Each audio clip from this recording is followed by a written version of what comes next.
in particular? So this was a really nice gesture from Nike. It's a quote in Tagalog, and it says, "Kapag lumago, hindi nahihinto." Alex, congratulations ulit, kababayan.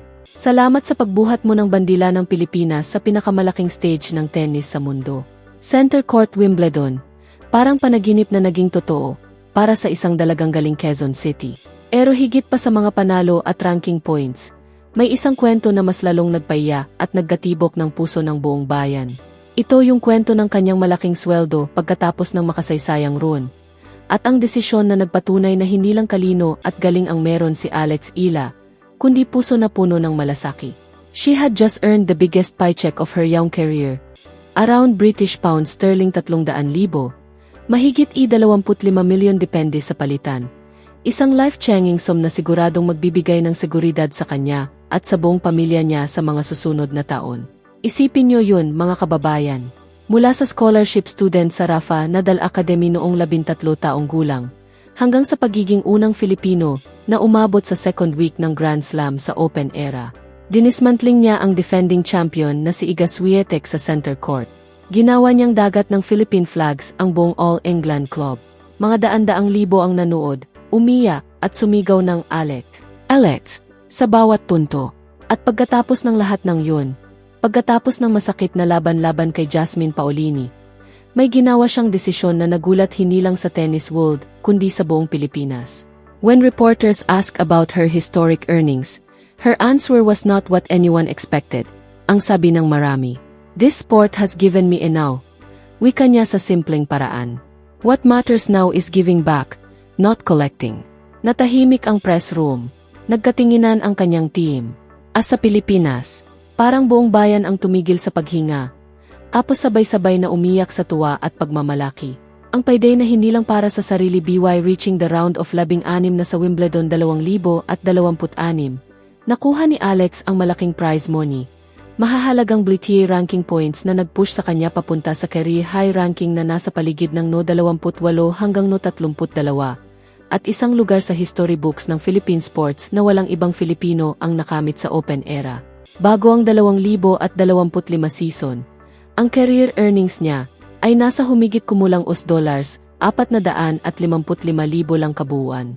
Ang unang Blitier title niya sa Guadalajara, mas maliit pang dala.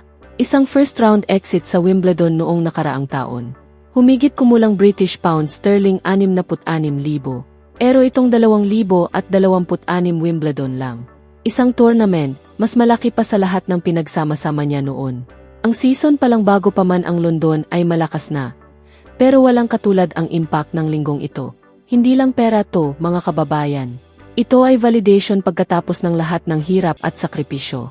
Pag-alis sa bahay noong bata pa, training sa Spain sa ilalim ng scholarship, grinding sa ITA tournaments kung saan minsan walang sapat na suporta, at buong buhay na pagbuhat ng pangarap ng isang buong bansa na matagal nang naghahanap ng tennis hero. Si Alex ang sagos sa mga panalangin na yun. Pero sa kabila ng lahat ng tagumpay, ang iniisip niya ay hindi ang sarili lang. Hindi ang bagong sasakyan, hindi ang malaking bahay, kundi ano ang maibabalik niya sa bayan na nagbigay sa kanya ng lakas. The numbers told only part of the story.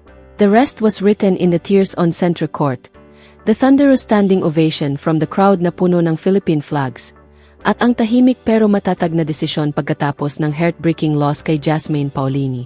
Sa deciding set, nang kailangan niya ng composure, doon nagkaroon ng ilang errors na nagbigay ng break kay Paolini.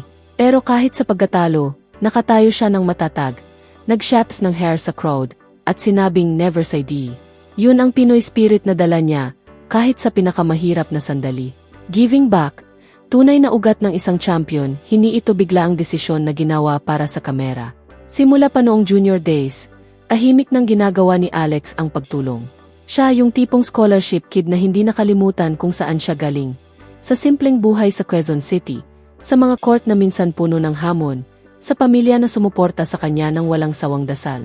Sumali siya sa iba't ibang charity exhibitions, kasama na ang stars of the Open event na nag-raise ng pondo para sa Blitier Foundation's Youth Education and Tennis Programs. Tinulungan niya ang G-Cash Boys, yung grupo ng Filipino streamers na nagre-relay ng sports events at tumatanggap ng donations para mapanatili ang kanilang broadcasts. Hindi yan mga grand gestures na milyon-milyon ang halaga na nakikita sa balita, kundi mga consistent, personal, at puno ng puso na aksyon na talagang nakakaapekto sa mga kabataan na gustong sumubok sa tennis o sa buhay. Siyempre, naggalat ang fake news at misinformation pagkatapos ng Wimbledon. May nagsabi na $15 milyon daw ang nadonate niya sa isang homeless shelter. May nagsabi ng $10 milyon sa isang children's charity na wala namang record sa Philippine Council for NG Certification. May $500 milyon pa raw para sa disaster victims sa Cebu o sa northern regions. Lahat fabricated mula sa Photoshop posts o old resurfaced content. Fact-checkers ang mabilis na naglinaw. Walang ebidensya. Walang confirmation mula sa official accounts ni Alex o sa maayos na news outlets. Pero ang tunay na kwento, mas malakas pa yun kaysa sa inflated numbers. Ang real Alex Ila ay hindi kailangan ng milyon-milyong drama para magbigay. Sapat na ang kanyang mga tahimik na hakbang, suporta sa mga batang gustong magtennis, paganga sa komunidad, at pagiging mababa ang loob kahit superstar na siya sa mundo ng tennis. Yun ang nagpaiyak sa buong bayan. Sa social media, puno ng luha at tuwa ang comments. Kababayan, di ko mapigilan umiyak. Nagtrabaho ka ng husto para diyan. Tapos iniisip mo pa rin kami. This is what it means to be a true Filipino. Proud na proud ako. Salamat, Alex, sa pagpapaalala na may puso pa rin sa sports. Si author at former Miss World finalist Mawin Maf Villanueva Bolasco mismo ang nagsabi, "Thank you for putting MY First Love, tennis, on the map and inspiring us all." Yun ang dating, isang 21-year-old na dalaga na nagiging simbolo ng pag-asa para sa isang buong henerasyon. Ang wild card at patuloy na paglalakbay ang Wimbledon run niya, ay hindi lang nagbigay ng ranking boost. Nagbigay din ito ng mas malaking platform.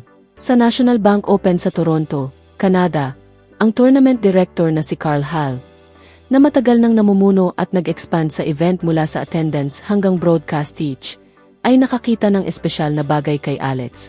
Bagamat earned niya ang spot sa ranking, ang special recognition at buzz ay nagpakita na siya ay global draw, lalo na para sa libu-libong Pilipino sa Canada na handa ng sumuporta. Ang tournament ay puno ng top players, si Arina Sabalenka, Elena Rybakina, Iga Swiatek, at iba pa. May Canadian stars din tulad ni Bianca Andreescu at Venus Williams. Pero si Alex, siya ang racing star na under 22 na nagre-represent sa feature ng sport. Ang expanded 12-day format at record corporate partners ay naging perfect stage para sa kanyang susunod na kabanata. Si Hal mismo ay may inspiring backstory. From humble beginnings hanggang sa pagiging director ng isa sa pinakamalalaking events. Nakita niya sa Wimbledon kung paano binago ni Alex ang atmosphere. Kung paano naging Alex, ang chant at kung paano umabot sa 2 milyon views ang isang clip ng kanyang panalo laban kay Swiatek. Yun ang uri ng impact na hindi mabibili ng pera. Bakit mas mahalaga ang puso kaysa sa pera sa edad na 21? Ang maturity ni Alex ay parang isang veteranong champion. Tennis gave her a platform, opportunities, a financial security. Pero ang tanong niya sa sarili ay laging, paano ko ito maibabalik sa bayan? Mula sa junior days hanggang Grand Slam seed, ang kwento niya ay puno ng resilience, talino, at ngayon, conscious leadership na puno ng Pinoy values, malasakit, bayanihan, at pagiging mapagkumbaba. Ang luha pagkatapos ng laban kay Paulini ay hindi lang tungkol sa pagkatalo. Ito ay pagod mula sa emotional roller coaster, pride sa naabot niya, at realization na sobrang lapit na talaga niya sa tuktok. Sa deciding set, 3 tandang bawas 3, 4 tandang bawas 30 sa kanyang serve, 2 puntos na lang para mag-hold at manatiling ahead. Tapos biglang ilang unforced errors. 4 points na nagbago ng lahat. Pero kahit ganun, lumabas siyang may dignidad, nag-shaps ng hair sa crowd, at nagbigay ng mensahe na never say die. Yun ang tunay na champion mentality. Habang naglalakad siya papalabas ng tunnel ng Centre Court, walang kamera, walang ingay, doon niya pinoproseso ang lahat. Pero alam nating lahat na dala niya, hindi lang ang pera o ang memories, dala niya ang blueprint para sa mas malalaking kagumpay. At ang desisyon na i-emphasize ang giving back, nagpayak sa buong bayan dahil pinatunayan nito na si Alex ay hindi lang tennis prodigy. Siya ay isang role model na ang legacy ay lalampas pa sa anumang scoreboard o bank account. Anuman ang eksaktong gawin niya sa portions ng kanyang earnings, maging pondo para sa youth tennis program sa Pilipinas, suporta sa grassroots coaching, tulong sa mga kabataan mula sa mahihirap na pamilya, o iba pang personal causes, alam nating gagawin niya ito ng kahimik pero may malalim na epekto. Kasi ganito tayong mga Pilipino, hindi lang tayo magaling lumaban, magaling din tayong magbigay. The roar of center court has faded na. Pero ang inspiration, buhay na buhay pa rin hanggang ngayon. Mula sa makeshift court sa Pilipinas hanggang sa pinakamalaking stage sa mundo, ipinakita ni Alex na ang isang dalaga mula Quezon City ay kayang baguhin ang laro, i-rewrite ang history, at ipaalala sa lahat na ang pinakamalaking victories ay yung nagbibigay buhay at pag-asa sa iba. Salamat, Alex. Salamat sa pagiging pride natin. Salamat sa pagpapaalala na sa gitna ng lahat ng kagumpay, ang puso pa rin ang pinakamalakas na arma. Laban pa, kababayan. Never say die. Ang susunod na Grand Slam ay para sa'yo. At ang buong Pilipinas. Andito lang kami sumusuporta, umiyak sa tuwa, at handang sumigaw ng Alex Ila. Uso para sa bayan.